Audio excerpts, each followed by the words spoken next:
Olá, povo! Hoje retornando para falar, não é dentro da série Lições da Vida, como prometi, hoje eu vou falar um pouco sobre minha experiência enquanto TJ e ex-testemunha de Jeová, tá? Gente, assim, me tornei testemunha de Jeová aos 11 anos, buscando muito mais fugir de um processo de julgamento, tá? De estereotipação de uma criança viada, do que necessariamente, sei lá, procurando conexão realmente com a espiritualidade, né? Com Deus, sabe? Com Jeová. Mas era uma criança sem pai, sem mãe, tá? Na casa de uma ex-madrasta, tá? Que me pegou para criar, como falei no outro vídeo, e que passando por um processo de abuso sexual de dois homens mais velhos, passei a ser visto pela vizinhança de forma bem negativa, bem pejorativa, e por conta disso me condenava muito. E achei nas testemunhas de Jeová vindo na minha porta a oportunidade de me redimir com o mundo, me redimir com a sociedade, me redimir com as pessoas à minha volta. Sobre esse episódio de abuso, eu falarei em um outro vídeo sobre essa questão aí, onde irei abordar um pouco sobre minha sexualidade, não é? E as circunstâncias e subjetividades disso. A questão é assim, então, gente, passei a frequentar as Testemunhas de Jeová, não é? Me batizei, certo? Muito novo, aos 12 anos, tá? E aos 19 passei a questionar uma série de doutrinas, uma série de visões da própria religião, tá certo? O primeiro ponto, assim, que me chamou muita atenção depois de anos dentro dessa religião, não é? Desse grupo religioso, foi um texto bíblico onde um profeta, ele fala que ele fez o sol ficar parado, tá? Isso para mim foi algo bem interessante. Quando eu li isso numa revista das Testemunhas de Jeová, sobre essa questão do sol ficar parado, né? Fui ver na Bíblia, comprovei e tal, que isso é dito mesmo. Porque assim, né, gente, eu já tinha aprendido na escola que o Sol, ele é parado naturalmente. Quem orbita ao redor do Sol, não é? É a Terra, certo? Quem se movimenta é a Terra e não o contrário. Então, quem orbita, não é? Ao redor do Sol é a Terra, certo? E eu já tinha esse entendimento. E ali já um pouco insatisfeito com as respostas que me davam para minha sexualidade, né? Que estava começando a pulsar muito, os impulsos sexuais estavam aflorando, tá? Com meus 16, 17 anos, eu tive a pachorra de procurar os anciãos da congregação e explicar que eu não via em mim atração física, certo? Nem romântica pelas meninas, e sim pelos meninos. E sempre era me dito que isso era uma tentação do demônio, que eu precisava orar para Jeová e me dedicar mais à pregação, né? Mais à obra, tá? Que isso iria passar, isso iria mudar. E Jeová iria estar trabalhando isso em mim. Foram passando mais um ano, mais dois, então já com os 18 para 19 anos, lendo esse texto, eu comecei a refletir, será que assim como a questão desse texto, que era totalmente anticientífico, tá? E Jeová não sabia nesse tempo que o sistema que ele mesmo criou funcionava daquela forma, não é? Que o sol ele não se movia, então não tinha por que o profeta dizer sol fique parado, porque Jeová iria explicar para ele, né, naturalmente, que precisava que a terra parasse, não que o sol parasse, entende? Então comecei a refletir ali o quanto de questões anticientíficas tinha dentro da Bíblia, tá? Assim como também esse conceito de que a minha sexualidade era conduzida por mim, não é? Pela minha autodeterminação, pelo meu autodomínio, e não a questão natural que não estava ligada, não estava atrelada às minhas vontades, não é? Ou a algum exercício feito dentro da religião para determinar essa ou aquele objeto de desejo. E aí começou as minhas dúvidas em relação a essa religião, em relação a essa organização religiosa. Tá.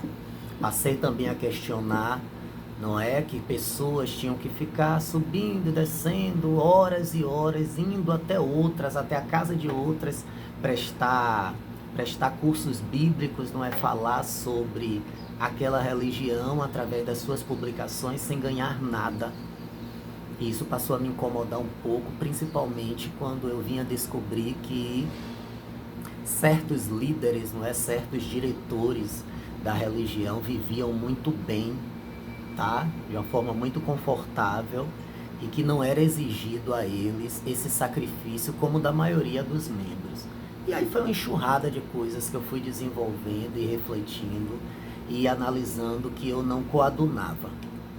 Aí finalmente, como estopim, aconteceu de um dos meus principais, dos meus mais queridos amigos, né, dentro daquele grupo religioso que pertencia à congregação que eu frequentava, tentar o suicídio, tá? Aos 22 anos, ele era um rapaz de uma família toda de testemunhas de Jeová, tá? E ele, por ser gay, tentou o suicídio, não conseguiu, mas isso me abalou por demais. Fez eu questionar como é que uma religião, não é? Ela impõe que você não pode ser o que você é. Isso para mim estava começando a me incomodar muito, porque eu refletia que eu trabalhava de segunda a sábado, estudava à noite, no domingo acordava às 6 horas da manhã para lavar a roupa da semana, fazer a comida da semana que eu colocava no freezer de um irmão meu, tá?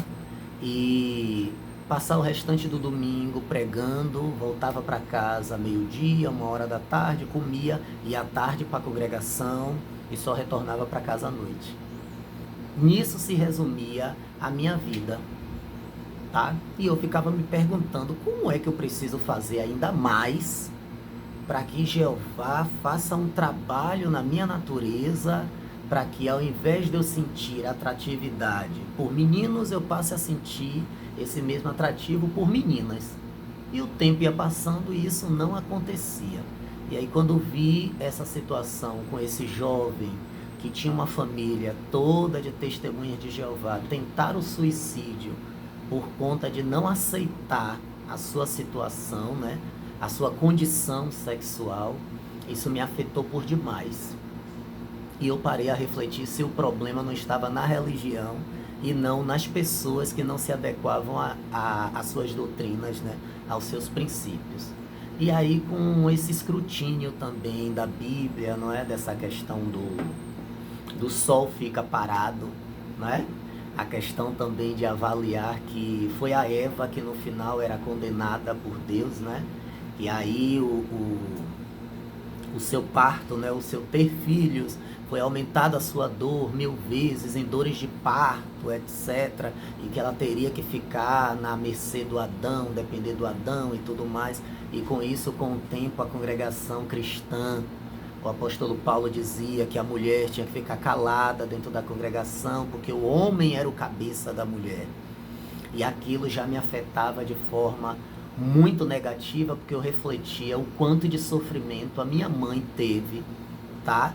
Por ter como cabeça o meu pai, não é?